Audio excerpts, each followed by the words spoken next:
Днес ви показвам толкова голям 4-стаен апартамент, че ще ви е необходима електрическа тротинетка, за да можете да се придвижвате в него, както аз използвах, за да мога да го заснема. Даже накрая ми падна и батерията. Имотът се намира на 7-ми последен етаж, където са само 2 апартамента, в малка сграда, в район Южен, в близост до парк, училище, детска градина и множество магазини и заведения. Имате 3 изложения – юг, запад и север, което ви осигурява множество светлина през целия ден, както и прекрасна гледка към тепетата от френските прозорци. Дограмата е 6-камерна, с двоен стъклопакет за допълнително шумо и топлоизолиране.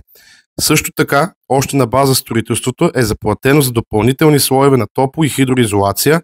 Това заедно с климатиците от най-висок клас. 3 броя на Daikin в спалните и 1 брой Mitsubishi във всекидневната ще ви осигурят комфорт и енергийна ефективност през цялата година.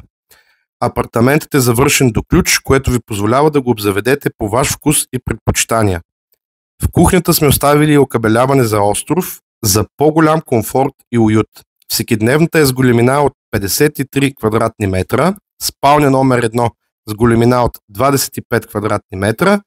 От всяка стая има излаз на тераса, като терасите са общо 3, оборудвани с права и обратна вода за по-лесна поддръжка. Двете бани са напълно оборудвани и готови за използване, като в голямата баня има монтирана вградена вана с размери 190 на 80 см. Плочките в двете бани са с размер 120 на 60 см. Всички батерии са с термоглави за много бързо и лесно настройване на температурата на водата. Монтираните мивки са изработени от технически камък, поставени са и вентилатори с датчици за влага. В апартамента е монтиран и 150 литров бойлер от най-висок клас, който ще захранва с топла вода двете бани и кухнята. Стигаме до спалня номер 2 с големина от 17 квадратни метра и спалня номер 3 с големина от 23 квадратни метра, с прекрасна гледка към Родопите от терасата. Тук може да се наслаждавате на гледката, докато пиете сутрешното си кафе или докато закусвате с половинката, далеч от децата, както аз правя вкъщи. И сега се запътваме с тротинетката към асансьора, който също е висок клас и ще ни заведе до топлата връзка, където имате 2 големи подземни гаража и където можете да зареждате вашите електромобили на сигурно място, докато си почивате.